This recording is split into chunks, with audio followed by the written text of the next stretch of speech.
Merci Jason, merci People's Press. Oui, c'est-à-dire United Nations Human Rights Committee. C'est l'instance la plus haute concernant une complainte, une violation des droits humains. Et pour ceux qui ne connaissent pas, Dr. Rajamadeo qui loge un constitutional challenge en 2013. C'est-à-dire, les pareil comme les autres citoyens, pas d'accord avec ce qui est code biométrique. C'est-à-dire que le gouvernement prend l'empreinte de façon obligatoire, oblige de l'empreinte pour faire de nouveaux cartes d'identité biométrique et stocke ça va donner là nos cartes d'identité biométrique.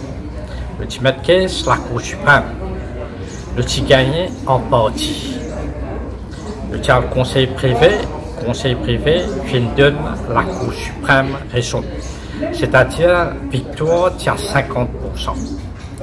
À la suite de ça, nous ne pas fin décourager, nous fin conseil nos clients, nous parlons de l'avant et nous finalement case United Nations Human Rights Committee. Moi-même, mon confrère Pete Weatherby du barreau britannique et mon jeune confrère Erickson Muniapide, qui représente Dr. Rajamadeo et complète la fin écoutée par un comité, c'est-à-dire comité constitué de 18 juges qui ont la compétence internationale en ce qui concerne les droits humains. C'est-à-dire 18 juges qui écoutent ces affaires-là et 16 parmi eux qui donnent nous, c'est-à-dire Dr. Rajamadeo, raison. C'est-à-dire tout ce qu'il vient dire est 100% correct de tout ce qu'il vient dire et l'État mauricien, par contre, les tient tôt quand les demandes de citoyens donnent ces données biométriques et peine à safeguard concernant ces données-là.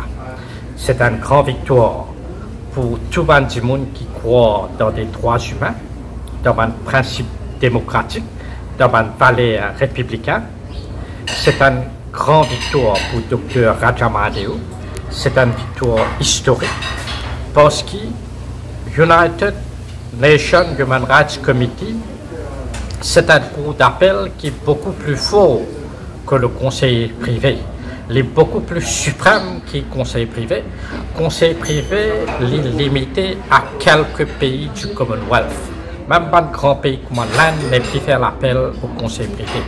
Par contre, United Nations Human Rights Committee, c'est la cour d'appel concernant violation des droits humains pour 173 pays.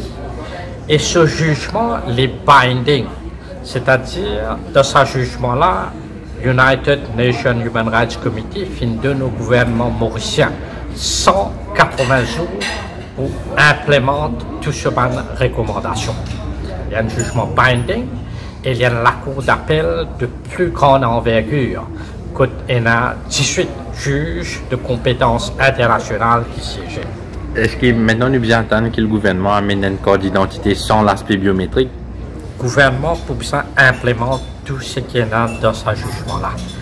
Et bon, on ne pas connaître qui est un scheme qui est dans l'avenir, mais ça amène à tout le monde à une affaire de base. La Constitution, c'est la loi suprême. Nous devons respecter les droits fondamentaux des individus. Pas capable, parce que la loi, votre règlement, faire fi aux droits constitutionnels de l'individu.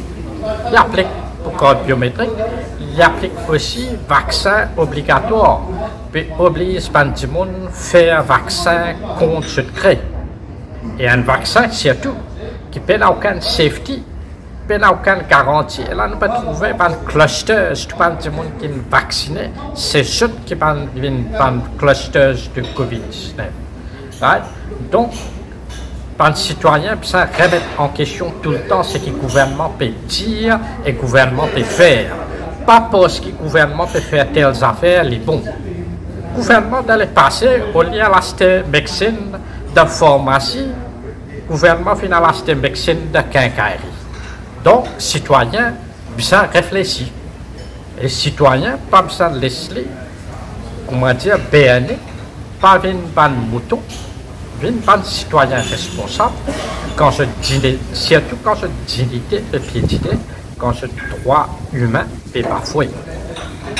Dans Maurice, nous bien besoin d'un patriote, d'un monde qui a human rights culture, d'un monde qui est capable de dire gouvernement non, gouvernement peut faire erreur. Surtout quand pas respecter les droits fondamentaux de l'individu.